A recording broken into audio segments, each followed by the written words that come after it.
नमस्कार दोस्तों, portal for study की इस दूसरी क्लास में हम विभाजकता के नियम पर चर्चा करने जा रहे हैं, जो कि काफ़ी इम्पोर्टेंट नियम है, जिसका यूज़ हम भाग करने के लिए, संख्याओं में भाग करने के लिए करते हैं, जिससे हमें संख्या को देखते ही पता चल जाए कि ये संख्या किस अन्य संख्या से विभाजित हो सकती है। ठीक है, तो आइए देखते हैं, और प्लीज़ चैनल को सब्सक्राइब कर लीजिए। आइए देखते हैं। तो विभाजकता के पहले नियम में हम देखेंगे कि 2, 4 और 8 की विभाजकता का क्या नियम है। तो पहले 2 का नियम देखते हैं। 2 का नियम काफ़ी सिंपल है। यदि इकाई का अंक 2 से विभाजित हो विभाजित हो तो संख्या भी 2 से विभाजित होगी।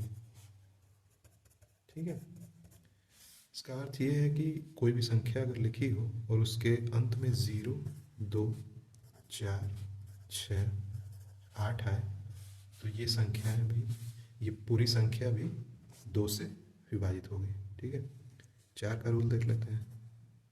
4 का रूल ये कहता है कि इकाई और दहाई का स्थान, यदि इकाई और दहाई के स्थान पर जो अंक है, यदि वे 4 से विभाजित होंगे तो संख्या भी 4 से कटेगी। ठीक है, इसका अर्थ यह है कि अंतिम 2 संख्याएं अगर 4 से कट रही हैं तो पूरी संख्या भी 4 से कटेगी। ठीक है, इसका एक एग्जांपल ले लेते हैं। यदि एक संख्या है 524, तो 524 में हम देखेंगे कि इकाई और दहाई के स्थान पे ये 24 है। अगर ये 4 से डिवाइड हो जा रहा है, क्योंकि 6 बार में 4 से कट जाएगा, तो ये पूरी संख्या भी 4 से डिवाइड होगी। तो आइए इसको देख लेते हैं, ये कैसे पूरी संख्या हमको पता है, इसका प्रूफ देख लेते हैं। 524, तो 4 एकम 4, और ये 4 3 12, ये कट गया, और 4 उतर गया, तो 4 एकम 4, ये भी कट गया। तो जैसा कि हम देख रहे हैं कि अगर अंतिम 2 संख्याएं 4 से विभाजित होंगी तो वो पूरी संख्या भी 4 से विभाजित होगी। अब 8 का रूल देख लेते हैं। विभाजकता के नियम में 8 का रूल ये कहता है कि यदि अंतिम 3 संख्याएं 8 से कटे तो संख्या भी 8 से कटेगी।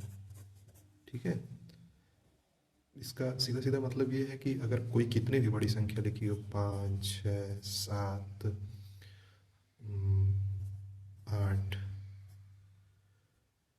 4, 0, अगर ये संख्या लिखी है और हमको पता करना है कि क्या ये संख्या 8 से कटने वाली है, तो हम सिर्फ इन 3 संख्याओं में 8 से भाग देंगे।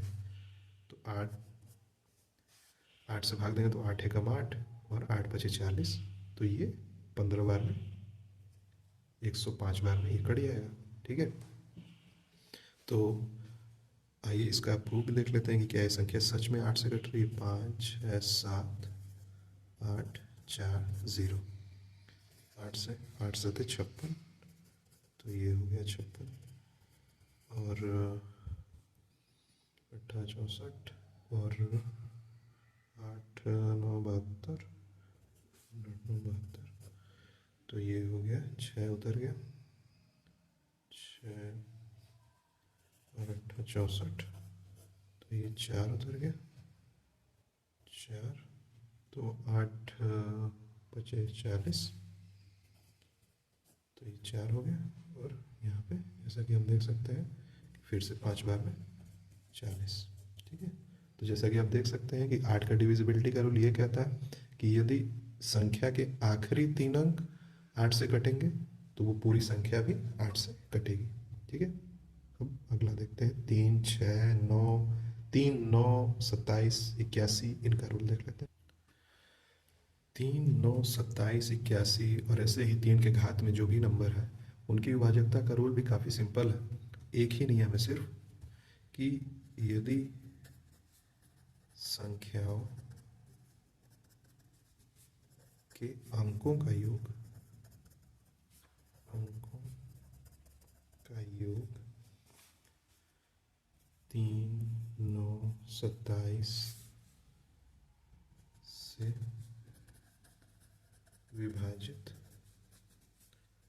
होता है तो संख्याएं भी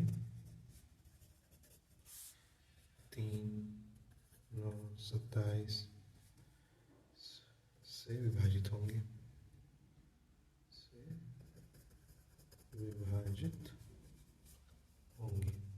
ठीक है, इसका बस एक ही रूल है कि यदि संख्याओं का योग, इसका एक एग्जाम्पल ले लेते हैं, एग्जाम्पल से ज़्यादा बेहतर समझ में आएगा कि 7, 2, 9। अब इसकी संख्याओं का योग है 7, 2, 9 दूनी 18। तो 18 अगर 3 से डिवाइड हो रहा है, 3 से 6 बार में डिवाइड हो जाएगा। 18 9 से 2 बार में डिवाइड हो जाएगा। तो ये 729 जो संख्या है वो 3 और 9 दोनों से विभाजित होगी। ठीक है, यही एक रूल है इसका। और चाहे कितनी भी बड़ी संख्या हो, जैसे 2, 3, 5, 4, 9, 9, 6, 15, तो अब इन संख्याओं का योग 2, 3, 5, 4, 9, 6, 15, 15 जो कि 3 से डिवाइड हो जाता है, तो ये संख्या पूरी संख्या भी 3 से डिवाइड होगी। आइए करके देखते हैं। 2, 3, 4, 6, 3 से 3 सते 21 बार में जाएगा। ठीक है, 2, 24, 3, 8 तरीके 24। ठीक है, और फिर 6, 3 दूना है 6। ठीक है, तो 3 का डिविजिबिलिटी 3, 9, 27, 81, 3 के घात में जितनी भी संख्या है सबका डिविजिबिलिटी का रूल एक ही है कि यदि संख्याओं का योग, संख्याओं के अंकों का योग यदि 3 से 4 से 3 से 9 से 11 से 3 से 9 से 27 से 81 से कट रहा है तो वो संख्याएं भी उनसे कटेंगी। ठीक है, अगला देखते हैं। अगला देखते हैं 5 से विभाजकता का नियम देखते हैं। 5 से विभाजकता का नियम भी काफ़ी सिंपल है, आप लोगों ने इसे यूज़ भी किया होगा जहाँ तक मेरा ख्याल है। तो 5 से विभाजकता का नियम ये कहता है कि यदि संख्या के अंत में 0 या 5 आए तो संख्या 5 से कटेगी। ठीक है, इसका एग्जांपल देख लेते हैं। जैसे कितनी भी बड़ी संख्या ले लेते हैं, 5, 4, 3, 7, 8, 9 और इसके लास्ट में 0 लगा देते हैं। तो ये संख्या जो कि 0 आ गया तो ये 5 से कटेगी चाहे कितनी भी बड़ी संख्या। तो इसमें भाग देके देख लेते हैं। तो 5 एकम 5, 5 बड़े 40, 3 बज गया। तो 5 सते 35, 2 बज गया। 5 पचे 25, 3 बज गया। 5 सते 35, 4 बज गया। 5 बटे 40। ठीक है, तो जैसा कि हम देख रहे हैं या तो 0 आए या 5 आए तो ये संख्या है 5 से कटेंगी। अब आइए अगला देखते हैं। 6 का विभाजकता का नियम ये कहता है, जैसे 6 को हम 2 गुणे 3 के 3 में विभाजित कर सकते हैं, 2 गुणे 3 लिख सकते हैं।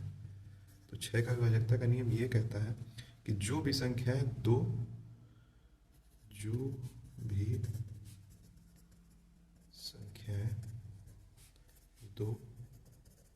और 3 से कटेंगी वे 6 से भी कटेंगी। ठीक है, सीधा सीधा रूल है। चूँकि इनके विभाजकता का नियम हमने पीछे देख ही लिया है कि संख्याओं का योग 3 से कटना चाहिए और अंत में कोई सम संख्या होनी चाहिए जो 2 से कट जाए। ठीक है, तो इसका एक एग्जांपल देख लेते हैं।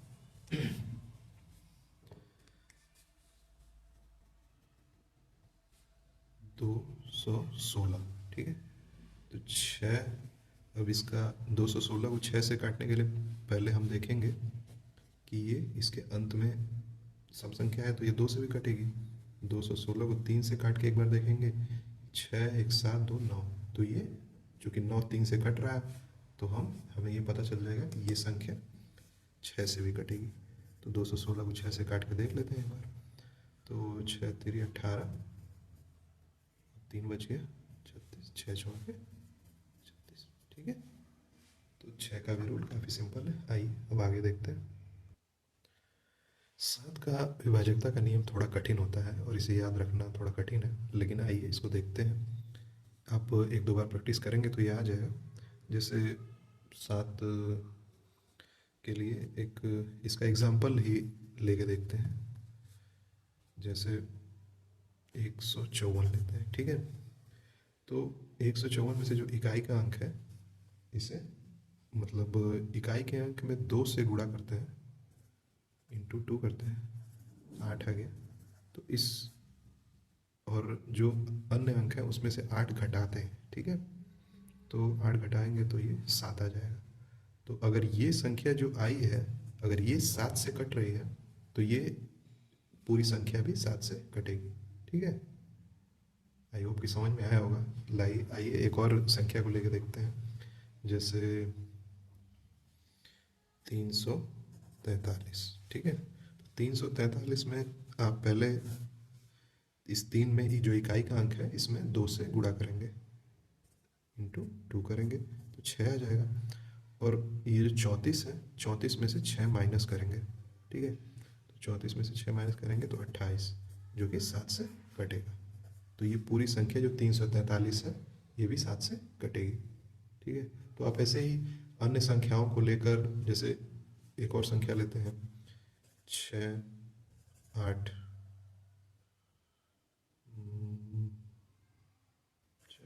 6 8 6 देखते हैं कटेगा कि नहीं। मैंने इसी का डबल कर दिया है, देखते हैं कटता है। तो इंटू 2 किया तो ये 12 हो गया। 12 इसमें से मैं घटाता हूँ तो 8 में से 2 जाए 6 इसमें 5, तो 7 से इसमें भाग देंगे तो 8 बार में ये कट जाएगा। तो इससे हमें पता चलता है कि 686 भी वो संख्या जो 686 है वो भी 7 से विभाजित हो गई। ठीक है, तो इसका विभाजकता का रूल थोड़ा सा कॉम्प्लिकेटेड है, लेकिन अगर प्रैक्टिस की जाए तो इसे भी किया जा सकता है। ठीक है, आइए 11 का विभाजकता का नियम थोड़ा बच गया उसको देख लेते हैं।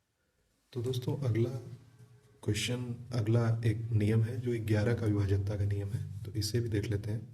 जैसे 11 की विभाजकता का नियम, 11 और 7 का विभाजकता का नियम थोड़ा आपको याद करना पड़ेगा, बाकी नियम काफ़ी इजी हैं। तो 11 का नियम देखते हैं।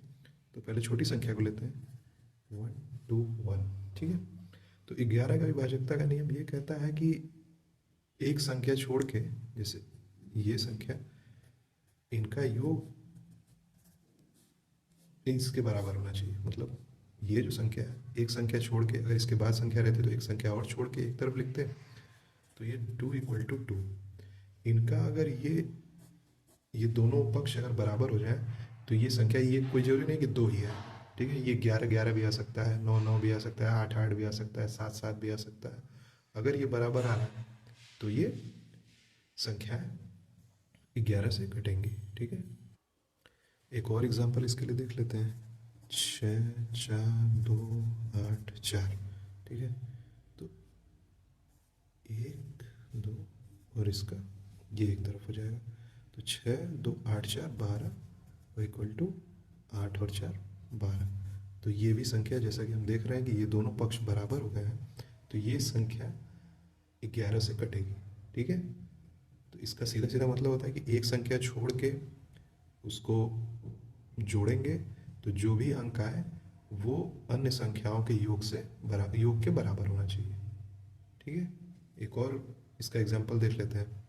जैसे ये है, तो 13, 3 और 1 4, 3 प्लस 1 प्लस 1, तो ये दोनों संख्याएं 4 और 4 बराबर है। ठीक है, तो ये 11 का विभाजकता का नियम है। ठीक है, तो आई होप कि विभाजकता का नियम आपको समझ में आया होगा। तो अगले चैप्टर में एक और नए चैप्टर के साथ हम शुरू करेंगे, कोशिश करेंगे कि उसको भी ख़त्म करें, और इससे आप, और अगले चैप्टर में हम कोशिश करेंगे कि विभाजकता के नियम से कुछ कुछ सवाल भी करें। ठीक है।